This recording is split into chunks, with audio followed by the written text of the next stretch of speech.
लोगोफोर खुलुमबाय लोगोसे नोंथांनि बयखौबो आंनि बेसेन फरायहोबाय लोगोफोर नोंथांमोना जुदि सोरबाफोर ल' फरायनो गोसो दङ नामा एबा सोरबाफोर एडभोकेट जानो गोसो दङ नामा स' जायफोर फरायसाफ्रा एडभोकेट जानो गोसो दङ एबा ल' फरायनो गोसो दङ बिथांमोननि थाखाय नैबे भिडिअखौ आं बानायनाय जाबाय एडभोकेट माबायदिहाय जानो हायो आरो ल'खौ माबायदिहाय फरायनो हायो बेसेबां बोसोरनि कर्स बेसेबां सेमिस्टार बेसेबां खरसा दानो बेसेबां पार्सेन्ट गोनांथि जायो बेफोर गासैबो खोथाखौ आं नैबे भिडिअखौ बुंबाय जुदि नोंथांमोना एडभोकेट जानो गोसो दङब्ला आरो एडभोकेट माबायदिहाय जानो हायो बेखौ जुदि नोंथांमोना कनफिउज दङब्ला एबा डाउट दङब्ला एबा मिथिनो लुबैदोंब्ला अन्नानै नैबे भिडिअखौ जोबजासिम नायलांदो नैबे भिडिअआव नोंथांमोननि थाखाय एसेब्लाबो इन्सपाइरेसन जानो हागौ एबा नैबे भिडिअआव नोंथांनि थाखाय एसेब्लाबो हेल्पफुल जानो हागौ बिदिब्ला भिडिअखौ जागायनोसै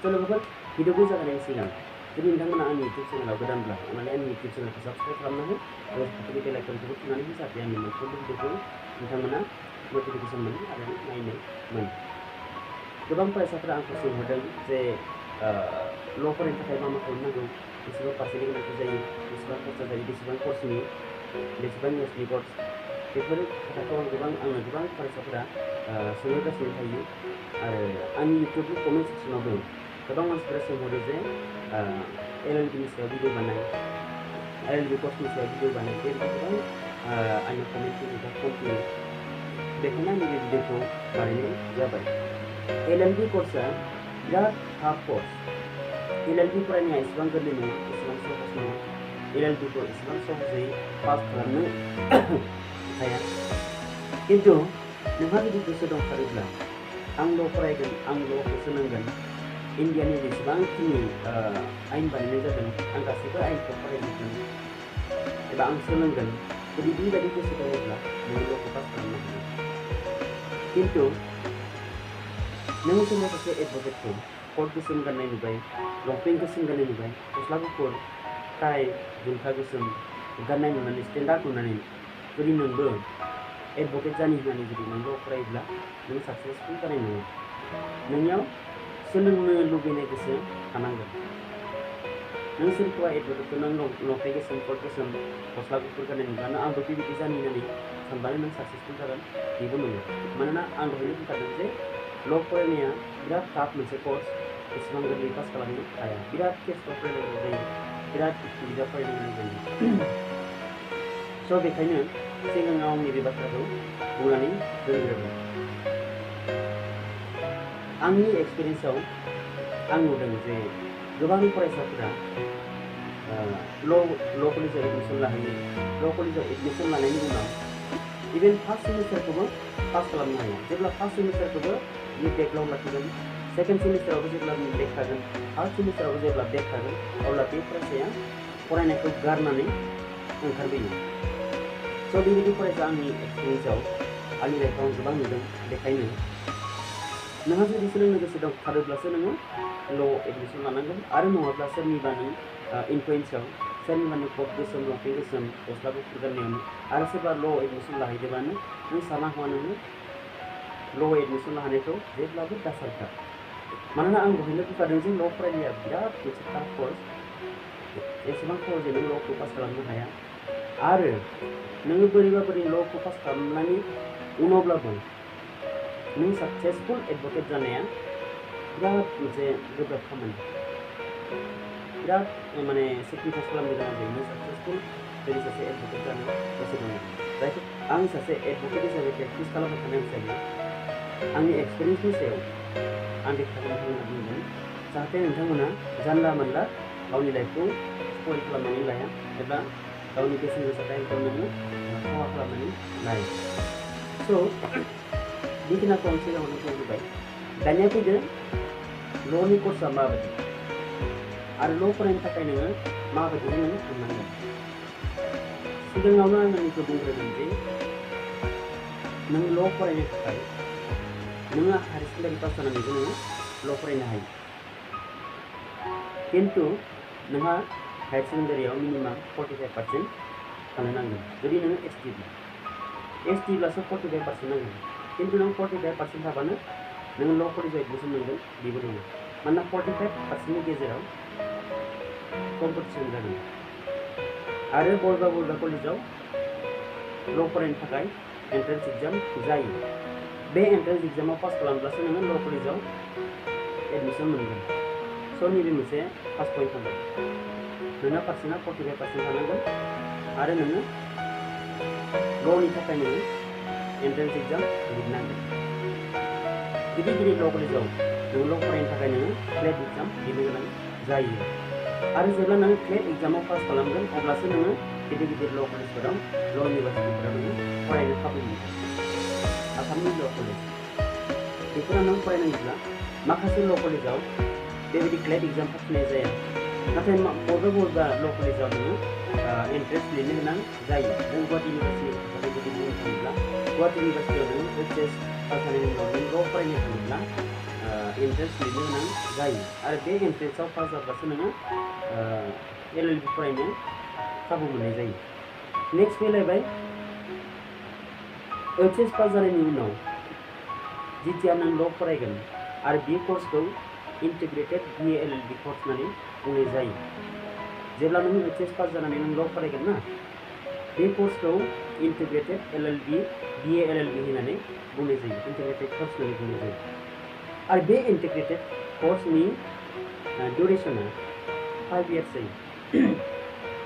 जेब्ला नों HS पास खालामनानै ल' फरायगोन BA LLB फरायगोन अब्ला बे BA LLB नि कर्सआ 5 years जायो आरो सेमिस्टार हिसाबै हमनो थाङोब्ला 10टा सेमिस्टार नोङो एटेम्प्ट खालामनांगोन। बे 10टा सेमिस्टाराव नोङो LLB नि जेसेबां माने साबजेक्ट दङ बेखिनि गासै साबजेक्टखौ नोङो 10टा सेमिस्टाराव मोनजोबगोन आरो लोगोसे बेखौ नोङो HS पास खालामनानै BA डिग्रिखौ फरायलाबासिनो नोङो बा BCom फरायलाबासिनो नोङो जितु BA LLB 5 years कर्स जादों हाबदों ग्रेजुवेटनि जिमानखिनि साबजेक्ट बे साबजेक्टखौबो नोङो BA LLB आव नोङो फरायनो मोनखागोन। 10टा सेमिस्टारजों नोङो BA नि जिमानखिनि कर्स एबा ग्रेजुएसननि जिमानखिनि साबजेक्ट बेखिनि साबजेक्टखौ नोङो 10टा सेमिस्टाराव एप्लाइ खालामनो गोनां जागोन। दायो हायार सेकेन्डारि पास खालामनायनि उनाव ल' फरायनो थाखाय बेसेबां पार्सेन्ट नांगौ जायो आरो बिनि कर्सआ बेसेबां डिउरेसननि आरो बिनि सेमिस्टारा बेसेबां मा साबजेक्ट मोननाय जायो बेखिनिखौ गासैखौबो जोङो बुंबाय बा सावरायबाय। फार्स्ट सेमिस्टाराव जों नायनो थाङोब्ला जोङो गांब्रै पेपार एटेम्प्ट खालामनो गोनां जायो। फार्स्ट सेमिस्टार आरो सेकेन्ड सेमिस्टाराव नोङो पार सेमिस्टार गांब्रै पेपारखौ नोङो एटेम्प्ट खालामनो गोनां जागोन। फार्स्ट सेमिस्टाराव नों गांब्रै पेपार एटेम्प्ट खालामनो गोनां जागोन, सेकेन्ड सेमिस्टारावबो नों गांब्रै पेपार एटेम्प्ट खालामनो गोनां जागोन। बेनिफ्राय जिथिया नोङो फार्स्ट सेमिस्टाराव हाबगोन अर्थात सेकेन्ड इयाराव हाबगोन अब्ला नोंनि पेपारा गांसे बारायलायगोन। फार्स्ट सेमिस्टाराव गांबा आरो फोर्थ सेमिस्टाराव गांबा। स' बेबायदिनो जेब्ला नोंनि सेमिस्टारा बारायलांबाय थागोन अब्लानो नोंनि पेपाराबो बारायलांबाय थागोन। नाथाय मोनसे खोथाखौ गोसो होनो गोनां खोथाया बेनो, आं दहायबो बुंखादों जे मानसिफ्रा गोबां स्टुडेन्टआ फार्स्ट सेमिस्टारखौबो क्लियार खालामजोबनो हाया। फार्स्ट सेमिस्टार पास खालामनायानो गोबां टाफ जायो। स' बेखायनो जायफोर फरायसाफोरा फार्स्ट सेमिस्टाराव क्लियार खालामजोबनो हायासै, सेकेन्ड सेमिस्टारखौबो क्लियार खालामजोबनो हायासै, बेफोरबायदि फरायसाफोरा लासै लासै खमायलांबाय थागोन। नाथाय आं बेखौसो बुंनो नागिरदों जे जेसेबां नोंहा बेक थाया मानो नों गोसोखौ माब्लाबाबो सेफायनो गोनां खोथा गैया। मानोना नों बे 10टा सेमिस्टारनि गेजेराव 5 इयार्सनि गेजेराव नोङो बेकलगफोरखौ क्लियार खालामनो नोङो सुबिदा मोननाय जायो एबा सुबिदा होनाय जायो। बेखायनो जायफोर फरायसाफोरा first semester second semester clear खालामनो हायियावनो गारनो नागिरदों बिथांमोनखौ आं मोनसे खोथाखौ बुंनानै होनो थाखाय दानिया HS पास खालामनानै जायफोर ल' फरायनो नागिरदों बिथांमोना बेखौ खोथाखौ एसेब्लाबो बुजिबाय आरो जायफोर बुजियाखै अन्नानै आंनि कमेन्ट सेक्सनाव सोंजागोन। माखौबाफोर सोंनो गोनां दङब्ला आंनि कमेन्ट सेक्सनाव सोंजागोन, आं रिप्लाइखौ होनो नाजागोन एबा नेक्स्ट भिडिअ'आव आङो बेफोरनि कमेन्टनि रिप्लाइखौ आं होनो नाजागोन। दानिया फैदो जायफोर ग्रेजुएसन जानानै ल' फरायनो नागिरदों बिथांमोननि सोमोन्दै आङो फंनैसो बुंनि। नोङो जुदि ग्रेजुएसन जानानै ल' फरायनो नागिरदोंब्ला नोंनि ग्रेजुएसननि पार्सेन्टेजआ मिनिमाम 45% थानो नांगोन। नाथाय बे आं दहाय बुंनाय बायदिनो बे 45% थाब्लानो नोङो ल' कलेजाव एडमिसन मोनगोन बेबो नङा। मानोना जायफोर पार्सेन्ट बारा मोननाय स्टुडेन्ट बेफोरखौ फार्स्ट प्रेफारेन्स होनाय जायो। मानोना माखासे कलेजफ्राथ' सिटआ एभेलेबेल थाया नालाय, सिटआ जिहेतु लिमिटेड थायो, बेखायनो जायफोर पार्सेन्ट बारा मोननाय बिथांमोना फार्स्ट प्रेफारेन्स मोनगोन। नाथाय बबेबा बोसोराव ओरैबायदि जायो ल' फरायनाय स्टुडेन्टआ खम जायो, अब्ला एभेलेबेल जुदि सिट थायोब्ला 45% जायफोर मोननाय स्टुडेन्ट बिसोरबो LLB आव सिट मोननाय जायो। बबेबा कलेजनि थाखाय बुंदोंमोन गासै 45%आ जास्ट नोङो LLB नि थाखाय नों एप्लाइ खालामनो हानाय एलिजिबोल पार्सेन्टेजसो। नोङो 45% मोनबानो LLB आव सिट मोनगोन, बे 100% सियर नङा। नेक्स्ट खोथाया जादों नों जुदि ग्रेजुएसन जानानै ल' फरायनो नागिरदोंब्ला नोंनि कर्सआ 3 इयार्स जागोन। 3 इयार्सआव नोङो LLB फोरखौ नों कमप्लिट खालामनो गोनां जागोन। अर्थात 3 इयार्सआव 6टा सेमिस्टार जागोन।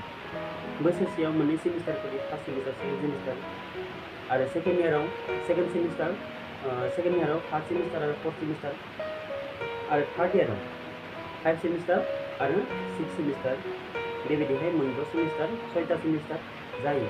6टा सेमिस्टार एटेन्ड खालामनो गोनां जायो।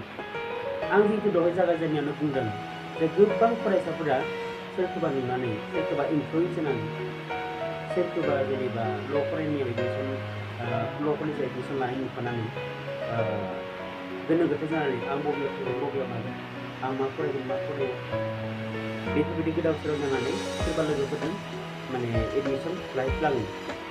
स' नैफोरबायदि फरायसाफोरा फार्स्ट सेमिस्टार, सेकेन्ड सेमिस्टारखौ नों क्लियार खालामनो हायियाव ल' फरायनायखौ नों गारना फैनो गोनां जायो। आरो आं बेफोरबायदि फरायसाफोरखौनो बुंदों जे माब्लाबाबो सोरनिबा उन थाफानानै ल'आव एडमिसन लाहैनो नाङा। मानोना ल'आ एसेबां गोरलै कर्स नङा होननानै आं दहायनो बुंखादों। नों फार्स्ट सेमिस्टार पास खालामनानै गोबां खस्थ' जायो, गोबां थाब जायो। नों आयेन फरायनाय, नों हादरनि आयेन मोनसे फरायनाया एसेबां गोरलै खोथा नङा। गोबां केसखौ फरायनो गोनां जायो, गोबां सेक्सन मुखस्थ' लानो गोनां जायो। स' बेखायनो सोरबा ल' कलेजाव एडमिसन लाहैदों होननानै नों जुदि गोसो गैयाब्ला सोरनिबा खिथि थांनानै नोङो एडमिसन लाहैखानांगौ गोनांथि गैया।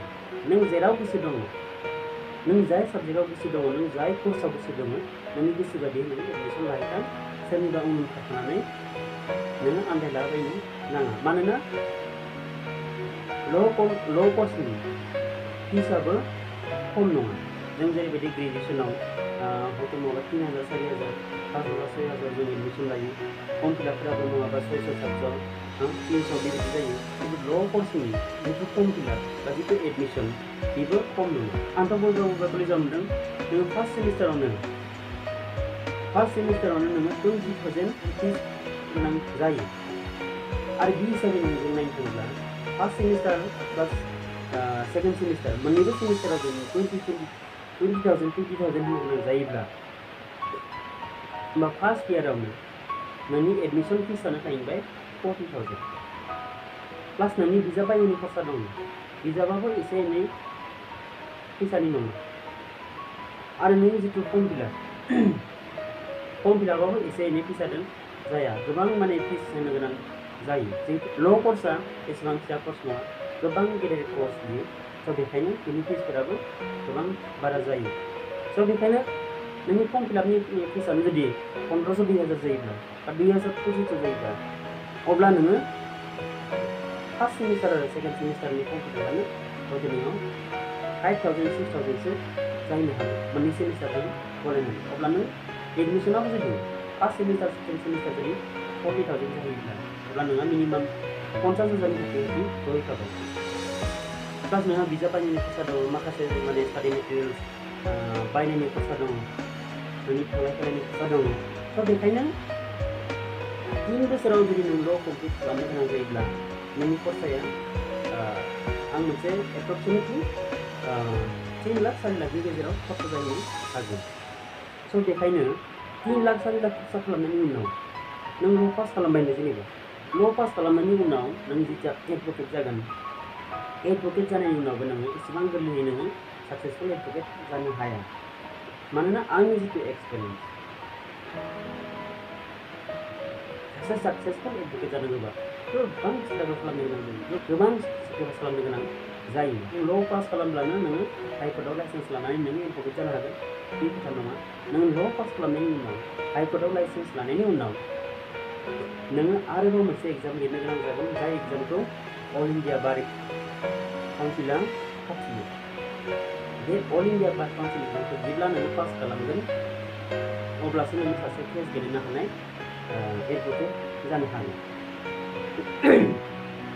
स' बेखायनो आं दिनै बुंबाय सासे एडभकेट जानाया गोबां सेक्रिफाइस खालामनो गोनां जायो आं बारे बारे बुंदों जुदि नों एडभकेट जानानै थाखा फैसा आरजिनो लुबैनाय दङब्ला नों एडभकेट जानायनि सिमांखौ साननायानो मोजां नाथाय नों सासे एडभकेट जानानै समाजखौ सिबिनो लुबैदोंब्ला समाजनो जुदि नों मोजां लामा दिन्थिनो लुबैदोंब्ला सासे एडभकेट जानानै जुदि नों समाजखौ दैदेननो लुबैदोंब्ला इउ आर मस्ट वेलकाम नोंथांमोना हयथ' नैफोर खोथाखौ बिसास खालामना जानो हागौ नैफोर आंनि जिखुनु बुंनाय बाथ्रा हयथ' बेफोरखौ नोंथांमोना हजम खालामनो हाया जानो हागौ जेब्ला नों प्रेक्टिसाव हाबगोन अब्ला गासै खोथाखौ बुजिजोबगोन बेखायनो आं दिनै गासै खोथाखौ इन्टारनेल खोथाफोरखौ आं बुंबाय खालिया जायफोर ल' फरायनो लुबैदों एबा जायफोर एडभकेट जानो लुबैदों बिथांमोननि थाखाय नैबे सर्ट भिडिअखौ आं बानायबाय जुदि नोंथांमोना माबाफोर